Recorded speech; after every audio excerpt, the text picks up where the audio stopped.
Alors, un petit préalable avant de passer la parole à Madame Dupin. Donc, vous êtes ici au village de la chimie, des sciences de la nature et de la vie. C'est la 20e session. La première, on a commencé tout petit, c'était dans un petit sous-sol avec quelques stands bancals qui nous avaient été prêtés par la mairie d'Issy-les-Moulineaux. Et puis aujourd'hui, vous voyez, on est dans un cadre prestigieux. On a 58 entreprises, 23 écoles, universités, tout un tas d'associations publiques et privées. Donc, on peut dire que c'est un bon succès. Et je dirais que l'intérêt que les jeunes portent au village va croissant, aussi grâce à leurs professeurs. L'autre chose que je voulais vous dire, c'est que sur ces 2 jours, il y aura 11 conférences au total. Et demain soir, on va remettre aux candidats des 39e Olympiades de la chimie, qui est un concours qui s'adresse aux terminales, éventuellement aux premières. On va remettre des prix. Et il y aura des vainqueurs qui vont concourir au niveau de l'Olympiade nationale. Lorsque vous allez visiter ces stands, lorsque vous allez voir cette conférence et peut-être d'autres, vous allez peut-être avoir envie de continuer dans cette voie. Je ne sais pas, peut-être que certains seront appelés à devenir des chimistes. Sachez que la chimie, c'est à la fois une science, mais c'est aussi une industrie, et c'est des métiers extrêmement divers. Donc peut-être que la chimie sera à la fois votre passion et pourquoi votre futur métier. Voilà ce que je voulais vous dire en préalable. Madame Dupin, je vous passe la parole. Alors, bonjour à tous. Alors, je vais commencer par une vidéo introductive de L'Oréal pour vous mettre un peu dans le bain.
Alors, bonjour, je m'appelle Laetitia Dupin.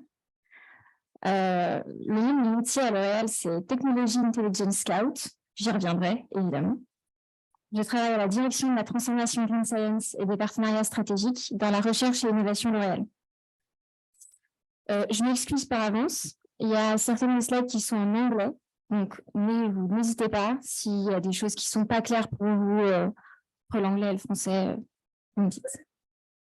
Ce que j'aimerais vous présenter aujourd'hui, c'est quelque chose qui est très très important à L'Oréal, c'est la RI, car je Je ne sais pas si vous le savez, mais L'Oréal, c'est une entreprise de cosmétiques, mais c'est une entreprise qui a été fondée par un chimiste, à la base.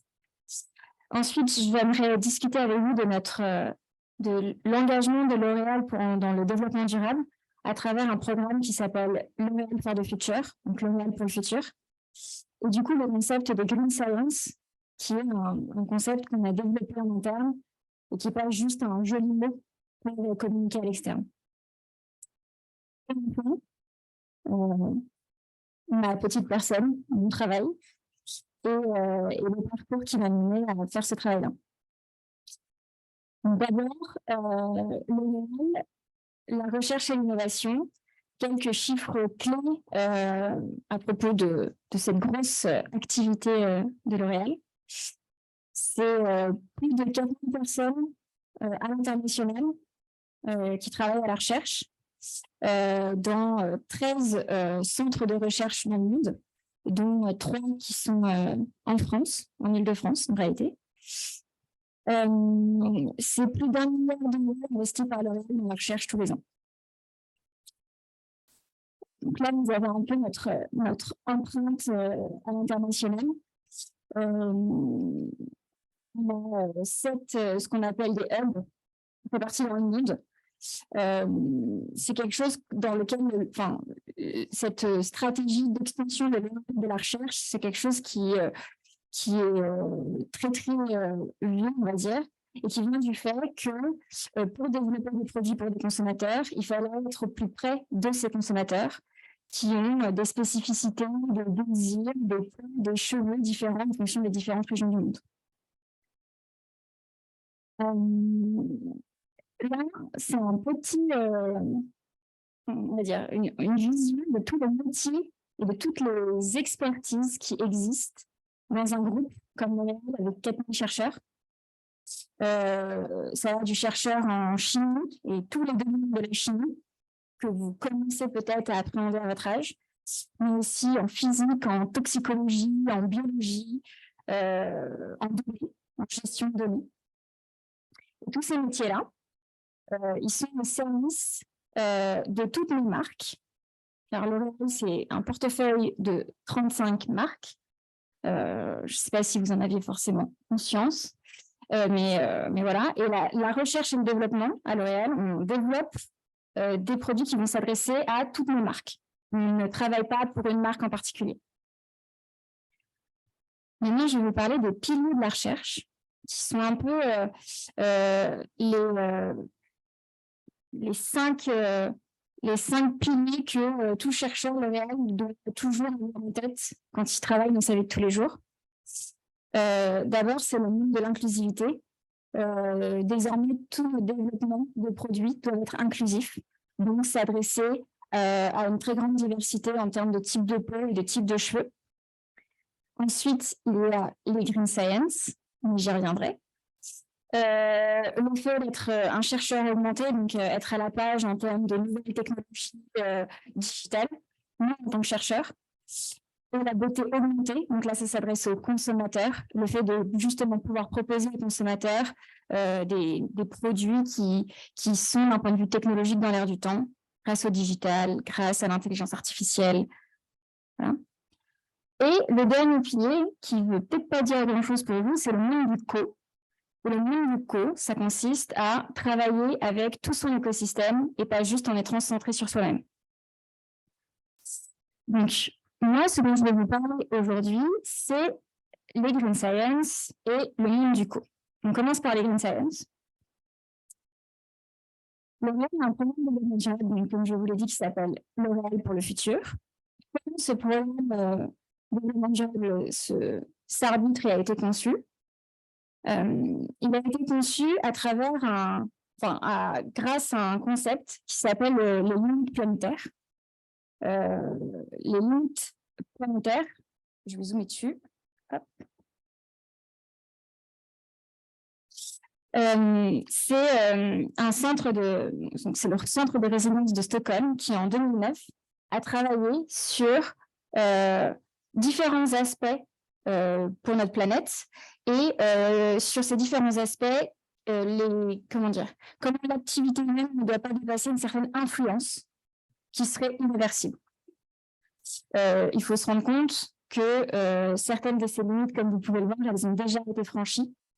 Par exemple, pour vous donner quelque chose de très concret, qui je pense voudra dire quelque chose pour vous, en termes de biodiversité, l'impact de l'homme sur la biodiversité sur Terre a déjà eu des impacts irréversibles. Donc, à partir de ce concept de limite planétaire, nous, on a construit à L'Oréal toute une série d'engagements et d'objectifs qui nous permettent de rester dans ces limites planétaires. Concrètement, ces objectifs, ce sont des objectifs chiffrés. Donc, par exemple, pour lutter contre le changement climatique, on a des objectifs sur nos émissions de carbone. Donc, on peut rentrer un peu dans le détail. L'ensemble de nos sites devront être neutres en carbone grâce à l'utilisation d'énergie 100% renouvelable. Mais quelque chose qui est important sur les émissions de carbone dans cette idée un peu globale, c'est de ne pas se concentrer que sur nous-mêmes, mais aussi sur toutes les émissions qui vont être induites par nos produits. Donc, il y a aussi des engagements en termes d'émissions de CO2 de nos fournisseurs, parce que L'Oréal travaille avec des fournisseurs d'ingrédients. Il y a aussi un travail et un engagement sur l'émission de carbone de vous, le consommateur. Parce que quand vous utilisez votre shampoing, vous prenez une douche, elle est chaude, il faut chauffer l'eau, ça consomme de l'énergie. Et donc, du coup, c'est vraiment une démarche circulaire autour de tout ce qui peut émettre du CO2 dans l'utilisation de nos produits. Ensuite, il y a la gestion de l'eau, donc gérer l'eau de façon responsable et durable.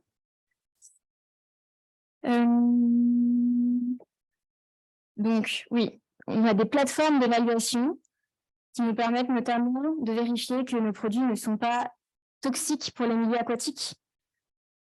C'est un laboratoire, on va dire que c'est le premier laboratoire à L'Oréal qui a vraiment travaillé sur cette dimension de développement durable.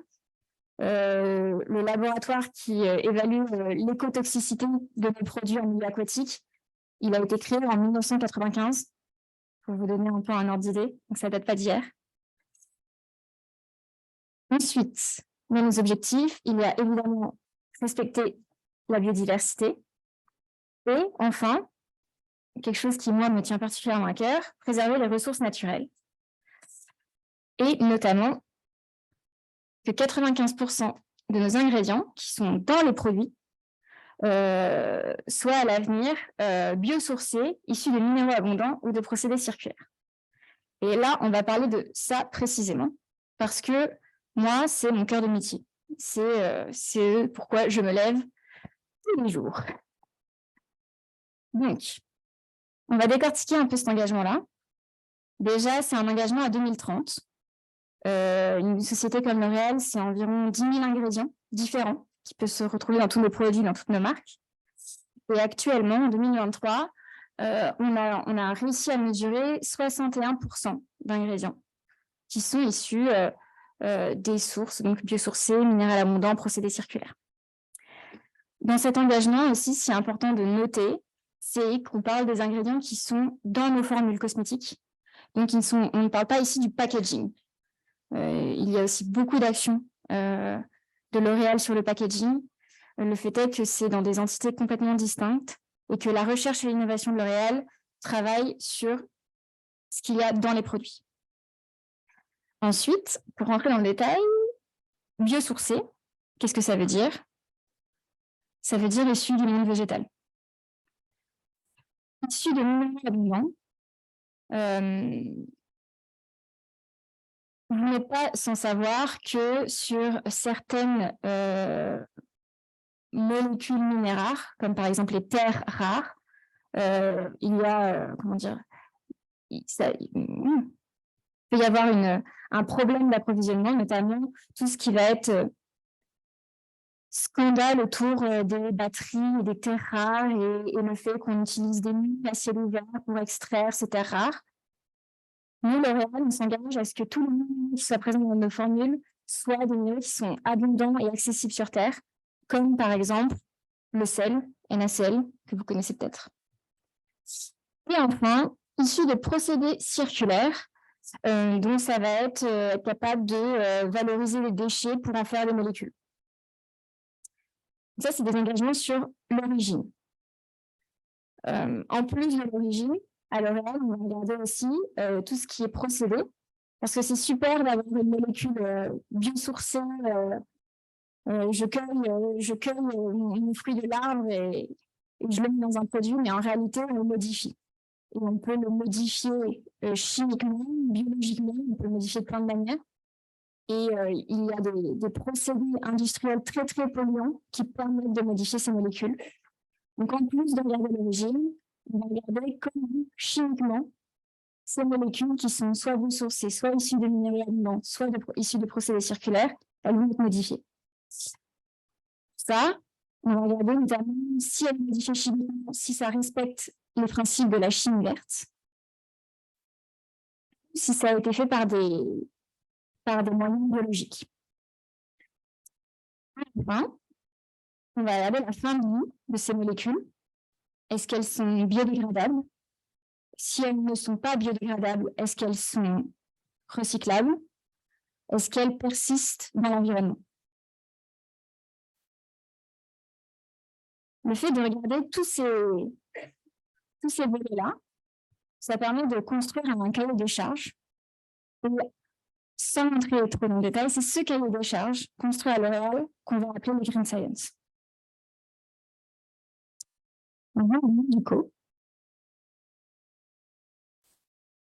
Le monde du co, c'est, comme je vous l'ai dit, travailler avec tous les autres acteurs du marché, parce qu'on ne peut pas transitionner tout seul.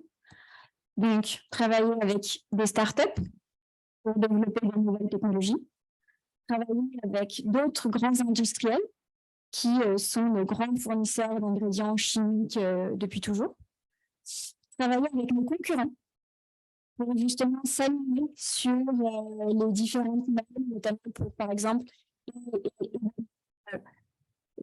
la biodégradabilité des polymères. Et travailler aussi avec des universités en pariant sur l'avenir et du coup en finançant des projets de recherche sur le long terme avec des académiques. Tout ça pour créer une synergie. Moi, une mission à L'Oréal. Alors, comme je l'ai dit, moi je fais partie de la recherche et innovation L'Oréal. Et plus spécifiquement, je suis dans un département qui s'appelle le département international des ingrédients innovants. Alors, pour la petite histoire, on s'appelle comme ça parce que mon chef, qui est à la tête de ce gros département de 150 personnes, en anglais, ça faisait 3 idées, donc il trouvait ça sympa qu'on ait 3 idées. Voilà, c'est tout. Donc, c'est un département de plus de 150 personnes à l'international qui s'occupe justement de toute cette gestion de portefeuille d'ingrédients, comment évaluer les 10 000 qu'on a déjà, lesquels on peut garder, lesquels on ne peut pas garder, et comment d'ailleurs tous ceux qu'on ne veut pas garder, comment on les remplace en travaillant avec d'autres acteurs sur le marché. Moi, plus précisément, je travaille dans la direction de la transformation Green Science et des partenariats stratégiques, qui est une toute petite équipe qui est en charge de piloter un peu tout ça. Donc, vérifier que tous les différents projets répondent bien à notre besoin en termes de transition, qu'on n'oublie pas une molécule horrible des coins, qu'on est bien à niveau sur tous les sujets qui nous font face. Et du coup, partenariat stratégique, mise en place de partenariats avec, ça peut être avec des startups ou des gros industriels pour cette transformation. Et bien, concrètement, dans cette petite équipe, c'est de détecter ces partenariats et commencer la mise en place. La partie détecter, comment je le fais, c'est vraiment mon cœur de métier, moi, c'est la veille technologique. Donc, c'est le fait d'aller lire tous les jours des brevets, des publications scientifiques, la presse, assister à des conférences, pour essayer justement d'être toujours au courant de ce que font les industriels, la nouvelle start-up qui est arrivée, qui a émergé en Corée, voilà. Détecter à travers tous ces biais-là. En plus de ça, je participe à ce qu'on appelle de la mise en place de méthodologies. C'est vraiment formaliser la manière dont on sélectionne nos partenaires, parce qu'on ne peut pas, comment dire, on peut pas travailler avec n'importe qui. Et pour vous donner un exemple concret, un des biais d'avenir pour une société comme L'Oréal, par exemple, c'est les microalgues. On a annoncé qu'on avait fait un partenariat avec une société qui est à Montpellier qui s'appelle Microfit sur le développement d'ingrédients à partir de microalgues. Il faut savoir que des sociétés sur les microalgues, il y en a des milliers. Comment L'Oréal fait pour justement démêler tout ça et savoir avec qui elle va travailler? Moi, je mets en place des méthodologies pour sélectionner. De ça, je participe à la mise en place de certains partenariats, donc première rencontre avec des industriels et mise en place de contrats. Tout ça pour en venir à mon lieu de poste, parce que moi, je sais qu'à votre âge, je n'avais pas forcément la notion de tous les postes qui existent et qu'est-ce que voulait dire tel mot ou tel mot. Non, il est un peu barbare, c'est Technology Intelligence Scout. La partie intelligence technologique, c'est la partie réflexion, lire les brevets, lire les publications, les comparer, et trouver le meilleur acteur. La partie scout, qui se traduit pas très bien en français, c'est justement rencontrer les startups et faire la première évaluation sur la base d'une discussion et d'une rencontre. Maintenant, je vais vous partager un peu une semaine type de mon travail. Ça peut être peu divers ce que je fais dans la vie de tous les jours, notamment en passant par exemple des rendez-vous avec des consultants extérieurs pour en savoir plus sur les acteurs dans les polymères biosourcés. Je peux avoir un rendez-vous avec l'incubateur de start-up de l'ONU, pour faire partie du jury de leur dernier challenge pour sélectionner la prochaine start-up à incuber. J'appelle le département légal pour mettre en place des contrats. Ça, c'est pas le plus fun, je vous l'avouerai. Je fais du coup des revues de start-up. Je vais venir le brevet d'une société X pour être sûr qu'on a bien une idée globale de tout ce que fait cette société et toutes les innovations que propose cette société. Et puis ensuite, je vais la rencontrer avec mon équipe.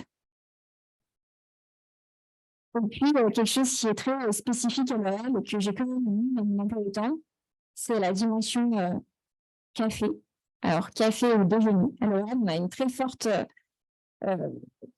philosophie de vouloir connaître les différentes personnes qui travaillent avec nous.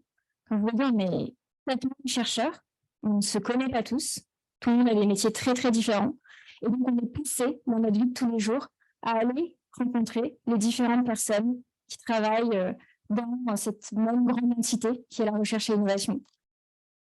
Donc c'est quelque chose qui fait vraiment partie de notre vie de tous les jours.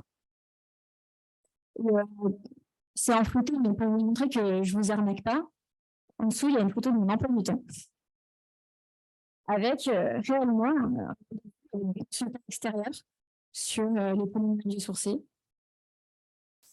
En rouge, c'est les créneaux que je développe, publication scientifique de la littérature, c'est de détecter des choses. Discussion avec l'incubateur de start-up.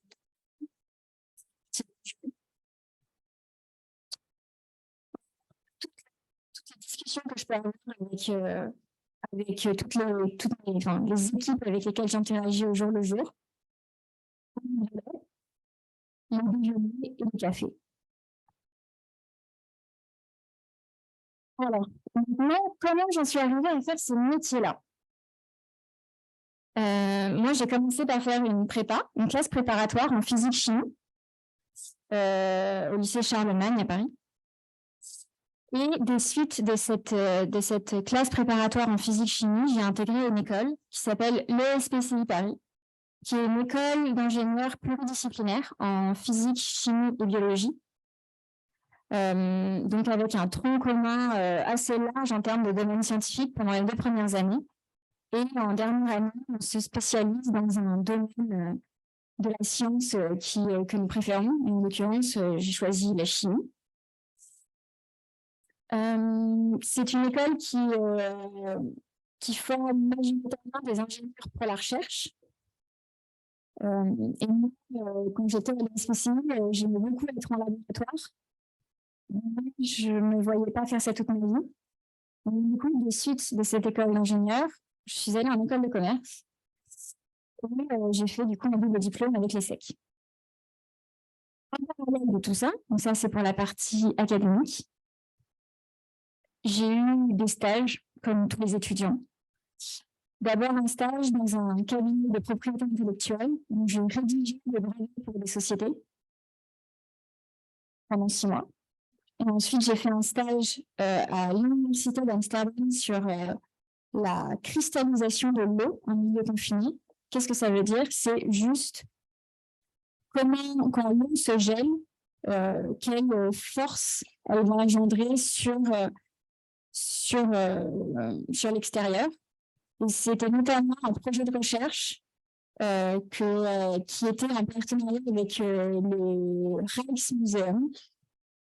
Donc, pour justement regarder comment l'eau peut avoir un impact sur la conservation des œuvres d'art.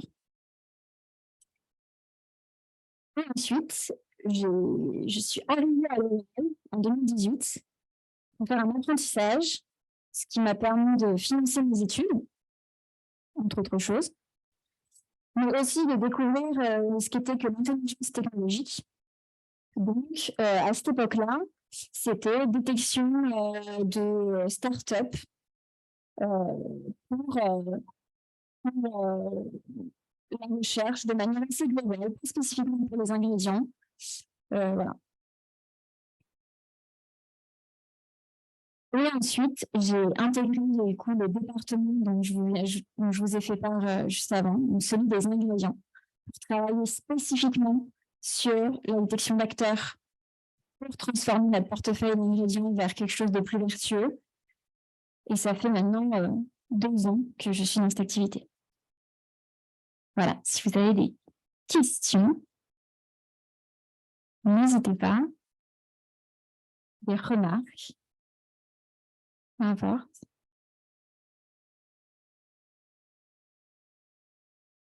Moi, j'ai pas une question, mais j'ai un peu de... Merci.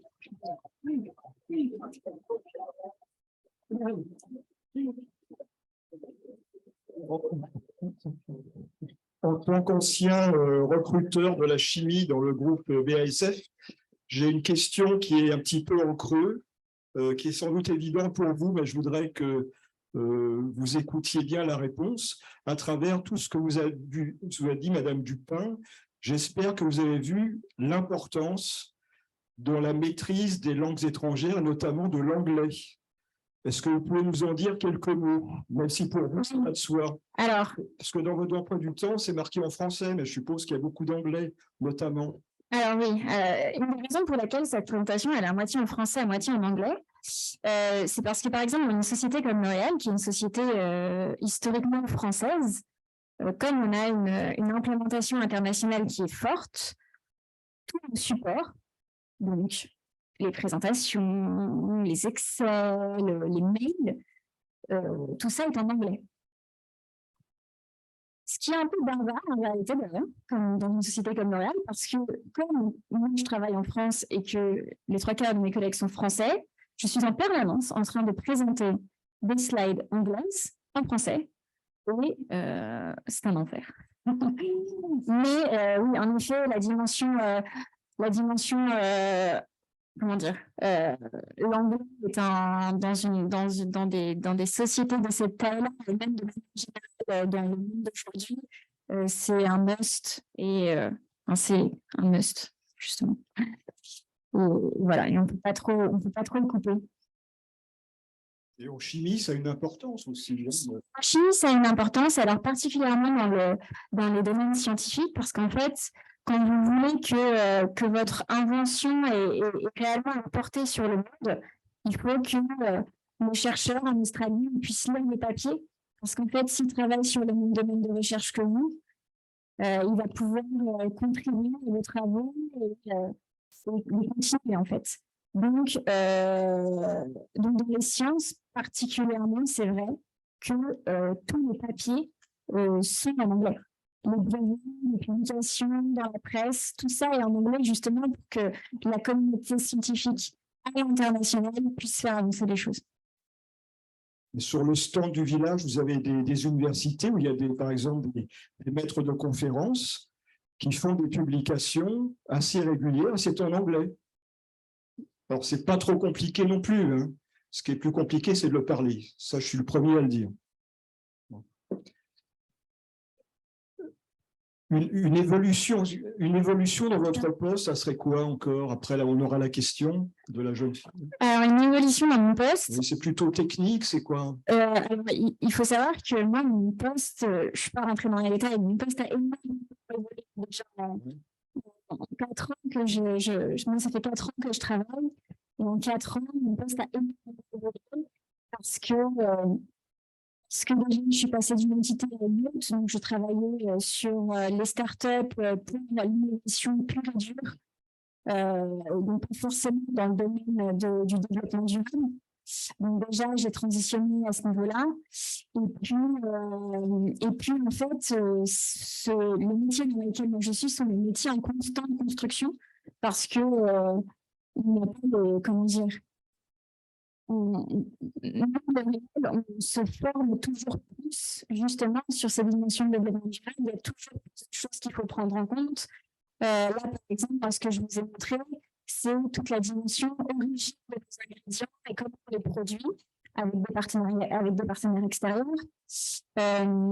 Quelque chose qu'on essaie de prendre en compte de plus en plus aussi, ça va être par exemple les émissions de CO2 liées à ces ingrédients. Donc en fait, tout ça, mon métier est évolutif actuellement. Et j'ai pas de projection gravée dans le marbre justement parce que actuellement tous les ans mon métier est différent. Bon, essayez de parler bien fort pour votre question.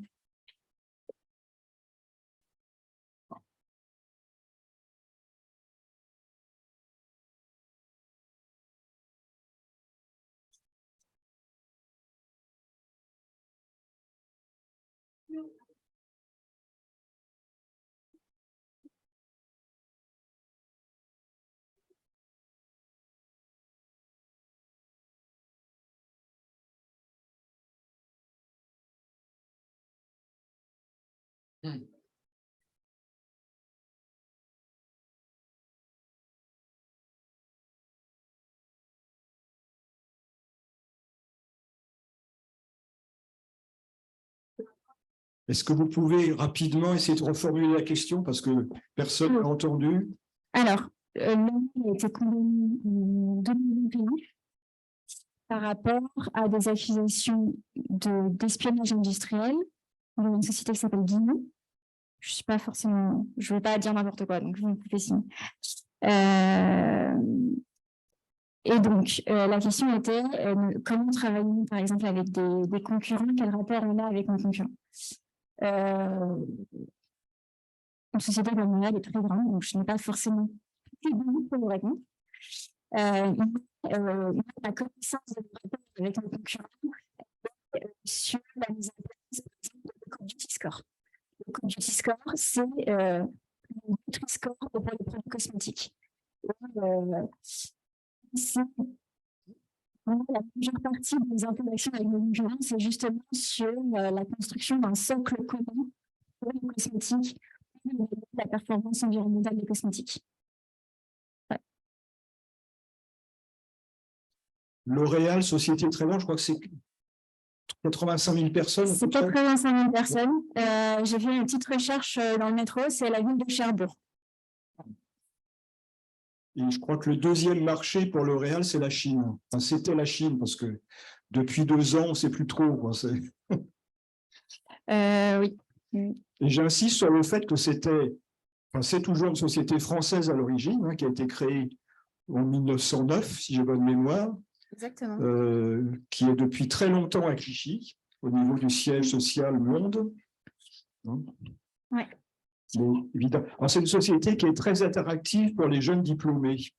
Pour le village, on a toujours pléthore de jeunes qui viennent entourer le stand L'Oréal, peut-être en espérant des échantillons gratuits. Mais bon, je ne crois pas que ce soit le cas cette année. Mais c'est vrai que, je ne sais pas, vous pouvez en dire quelques mots là-dessus, parce que vous avez l'expérience aussi. Vous êtes rentré chez L'Oréal finalement, plutôt qu'une autre. Je pense que vous avez eu le choix à un certain moment.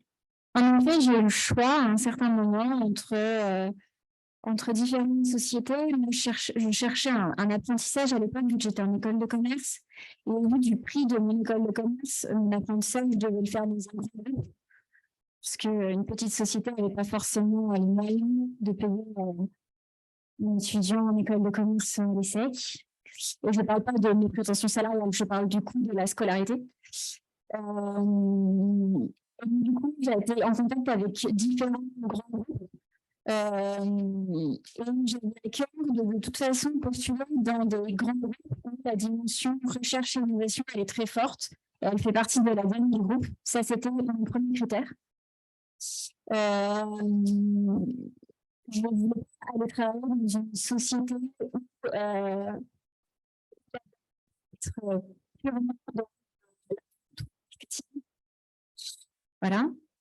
Et ensuite, c'est vrai que L'Oréal était reconnu comme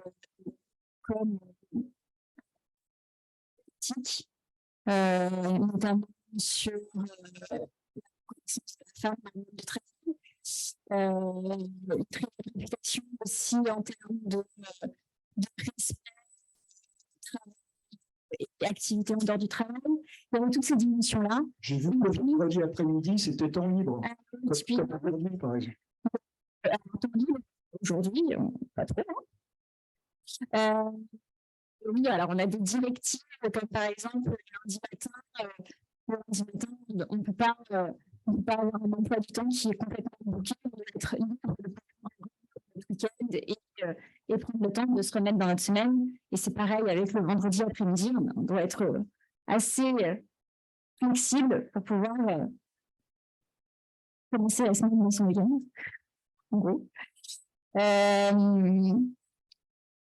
puis après, ce qui a vraiment fait le choix entre L'Oréal et notre société à cette époque-là, ça a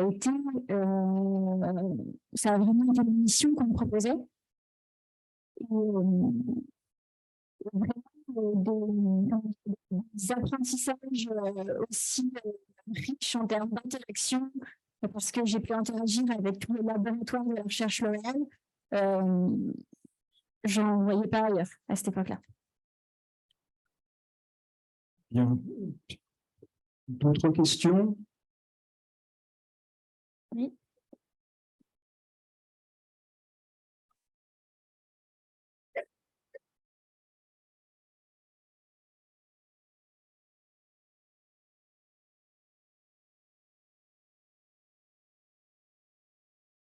Alors la question, c'est est-ce que mon métier donne bien?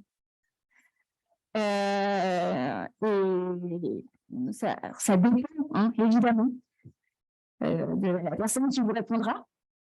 Moi, je suis très satisfaite de mon niveau de vie actuel. De manière générale, en sortie d'école d'ingénieur ou de formation scientifique, on atteint des postes où on a un confort de vie qui est quand même assez sympa. En sortie d'école de commerce aussi. Non. Quand on a les deux, on s'en sort. Je dirais la fourchette de rémunération de L'Oréal, en tout cas à l'embauche, était réputée, je ne sais pas si c'est toujours le cas, pour être plutôt supérieure.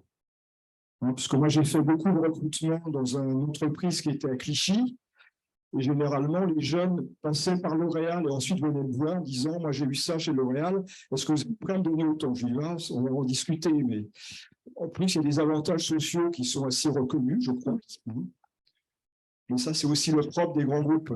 C'est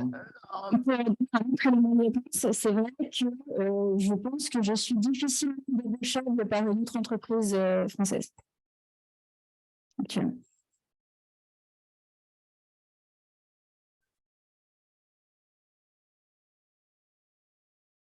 Le chiffre d'affaires de L'Oréal en 2022, au niveau monde, c'est ça? Ouais. Bon, vous avez trouvé ça sur Internet, hein, ça? Google, c'est mieux que moi à cette réponse. Je suis désolée.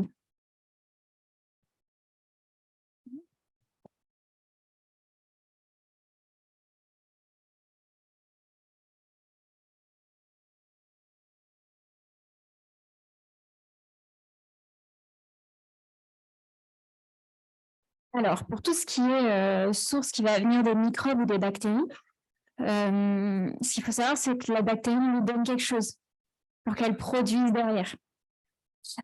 Donc, la bactérie, on va lui donner, par exemple, du sucre. C'est ce qu'on appelle la fermentation classique. On va donner du sucre. En général, le sucre, c'est biosourcé. Après, il faut voir l'origine du sucre parce que ça peut être biosourcé et pour autant produit dans un pays où il y a de la déforestation. Donc, donc c'est plein de choses qu'il faut regarder. Mais voilà. Ou sinon, une autre source typique pour les bactéries, quand on produit des molécules avec ces moyens-là, c'est le CO2 aussi. Donc, du coup, c'est le CO2 issu de l'air.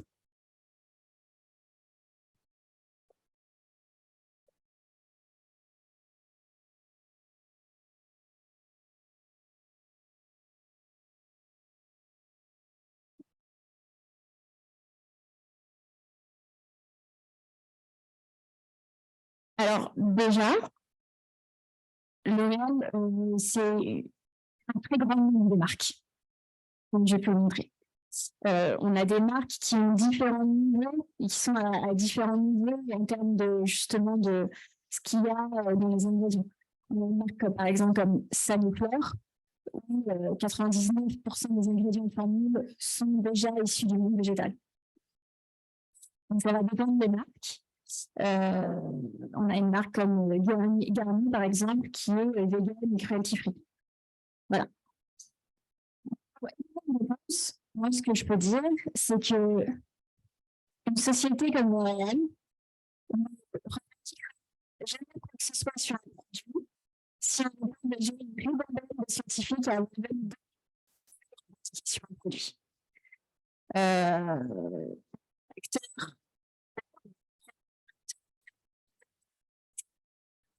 Qui est sous le projecteur,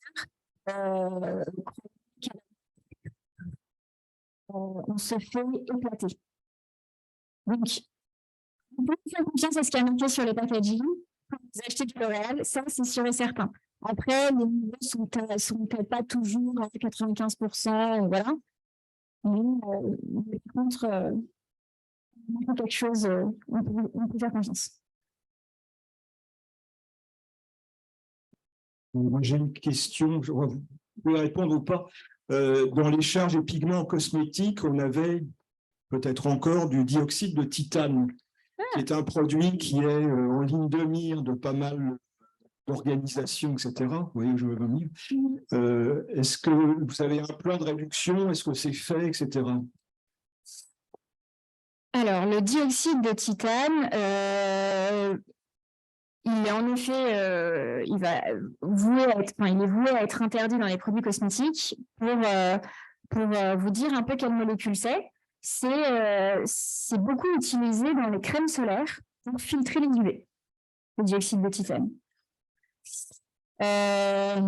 Du coup, ça veut dire qu'un acteur comme L'Oréal doit trouver de nouveaux filtres solaires. Et la catégorie des solaires, c'est une catégorie qui est un peu spéciale en cosmétique parce que c'est une catégorie qui est un peu hybride entre le monde de la cosmétique et le monde du médical. Ça veut dire qu'on ne peut pas faire n'importe quoi. Concrètement, si on vend une crème solaire où il y a marqué un SPF 50 et elle n'a pas un SPF 50 et que derrière vous êtes capable de la vendre, c'est compliqué. Du coup, les ingrédients qui se retrouvent dans les crèmes solaires sont aussi extrêmement réglementés. Et donc, du coup, pour trouver un nouveau filtre solaire, c'est des années de tests, justement, pour le faire valider en tant que filtre solaire avec le bon SPF. On a un projet avec des partenaires, des projets internes pour en trouver. C'est très compliqué. Donc, ça fait l'objet de recherche et développement sur ces substituts au dioxyde de titane. Exactement. Okay. Bien, la dernière question.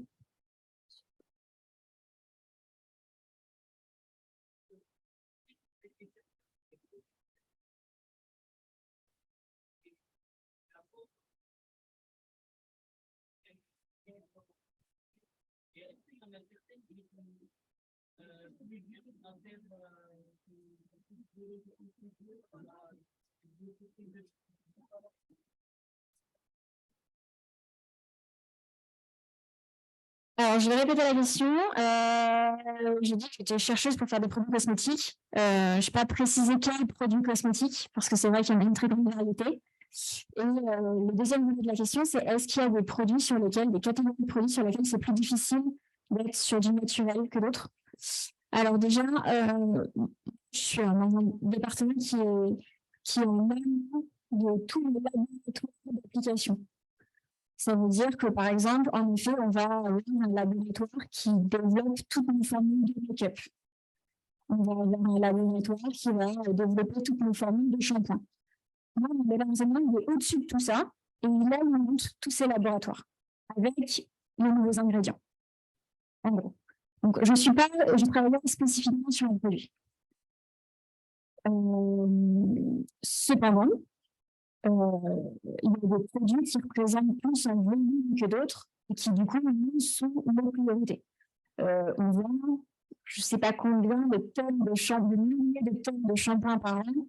Bon, a priori, on va peut-être plus se concentrer sur ce qu'il y a dans nos shampoings que ce qu'il y a dans le célèbre anti-mide Lancôme qui est vendu à, je ne sais pas, quelques milliers d'unités. Donc voilà. Ensuite, est-ce qu'il y a des produits qui sont plus difficiles à faire en naturel, on va dire, pour rester global, que d'autres? La réponse est oui. Et notamment, une des grandes problématiques sur le marché de la cosmétique, ça va être le maquillage.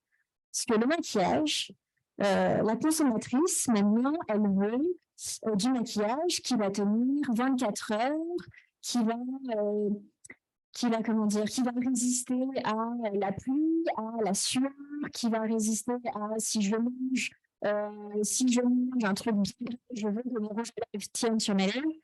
Donc, le domaine du maquillage, c'est un domaine qui est très compliqué parce que le niveau de performance attendu par le consommateur est excessivement élevé et que du coup, on ne peut pas descendre le niveau de performance. Et donc, comment dire, l'espace est très, très faible. Alors que, par exemple, sur un shampoing, bon, vous n'êtes pas en train de mesurer si la mousse elle est très épaisse ou un peu épaisse. On a plus de latitude dans le changement. Donc, en effet, c'est beaucoup plus compliqué sur certains produits que d'autres. Merci beaucoup pour cette captivante intervention.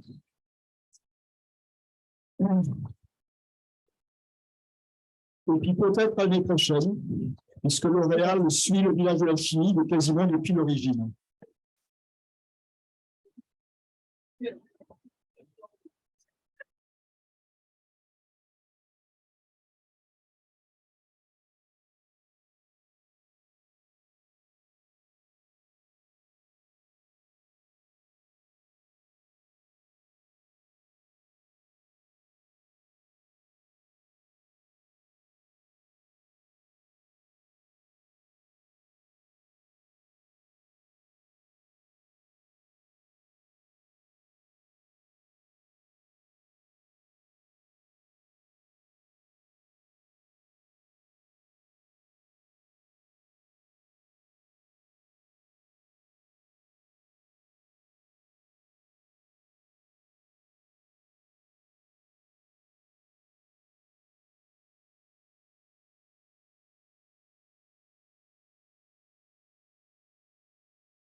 J'ai déjà mise.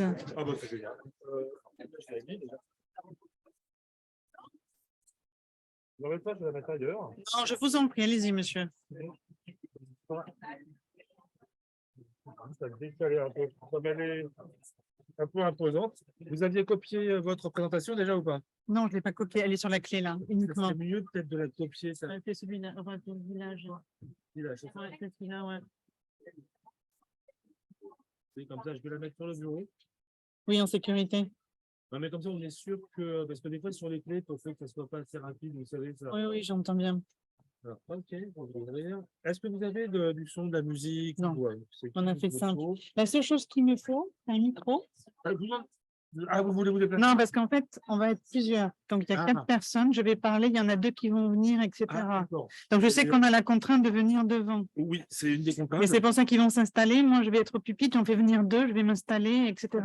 Alors, vous voulez peut-être. Ok, bah, il y a 2 micros disponibles. Eh bien, un, c'est bon. Et après, là. Voilà, c'est l'école de Signe, c'est ce que vous entendez. Quoi. Ah, bah, c'est bon. Ah, c'est ça. OK. Parfait. Je vais être sûr que tu le mets en mode. Tac. Ok. Vous avez même une petite télécommande si vous voulez. Parfait. Je vais voir si j'ai bien connecté. Oui, tout à fait, ça fonctionne en plus. Voilà, si vous voulez diffuser vos slides, vous allez faire vert pour avancer, rouge pour reculer. OK. Ça marche. Et ben, vous touchez à rien et je vais vous diffuser. Et du coup, parce que comme c'était le film, l'ordinateur, il reste là. Oui, il reste là, oui. Et comment vous faites pour envoyer en. Ne vous inquiétez pas, j'ai une régie là-haut et en fait, c'est moi qui bascule en fait. Donc, en fait, on peut être là, ils voient leur slide là, en fait. En fait, vous, par contre, vous faites avancer vos slides. Oui, OK, mais l'ordinateur, il reste là. Il ne bouge pas de là. OK. À moins Et que là, vous liriez, mais, et là, on ne peut pas le voir en format parce que du coup, on ne voit pas trop ce qui est écrit, en fait. Enfin, moi, j'y vois rien. Vous êtes en mode présentateur, mais si vous voulez, on se met en mode présentateur. C'est en mode normal, ça. Mais et là-bas, ils seront en plein écran aussi. En plein écran là-bas, je vais le mettre tout de suite. Bah, si c'est en plein écran, c'est bien. Il pourra lire là-bas. Oui, mais non, mais toi, tu seras là quand tu parles, parce qu'on est d'accord, monsieur. Excusez-moi. Comme il y a plusieurs personnes, Bien sûr. ce que j'avais compris, c'est que celui qui parle doit venir absolument là pour que vous puissiez le capter. Ou alors, ils peuvent parler depuis le truc. On parler de là-bas, il n'y a aucun souci. On m'avait dit comment qu'il fallait être devant l'ordinateur. Bah non, il y a une télécommande. Non, mais je pensais que pour nous capter le visage des gens, Mais parce que c'était. on ne capte aucun visage, il n'y a aucune retransmission, il n'y a pas de C'est mieux de caméra. faire ça.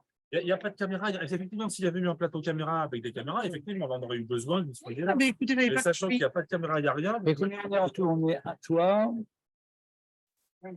Mais on bougera. Il y en a d'autres qui s'en vont. Voilà, au début, on va se mettre là, et puis après, moi, je m'en irai avec. Moi, je m'en irai après. Donc, tu vas jusqu'au bout. Mais non, mais je me mets là. Non, mais ce que Je ne reste pas assis là. Vous n'êtes pas faire c'est plein de vous. Donc, si tu veux le faire debout là, c'est bien. Oui, vous vous asseyez, vous venez là parler à 2, c'est mieux, non? Ouais, tout seul. Mais les 2, c'est mieux quand vous êtes à 2, parce que sans le niveau des micros, ça ne passera pas. Comment vous voulez faire alors? Qu'est-ce que vous préférez? Moi, ça ne me dérange pas. Hein. Moi, vu ce que moi j'ai à faire, c'est pas compliqué en plus. Donc, c'est eux plutôt. Parce que est-ce qu'il ne faut pas qu'ils prennent le micro en montrant l'écran? C'est mieux peut-être là. Non, c'est mieux. C'est mieux d'être en actif debout pour montrer.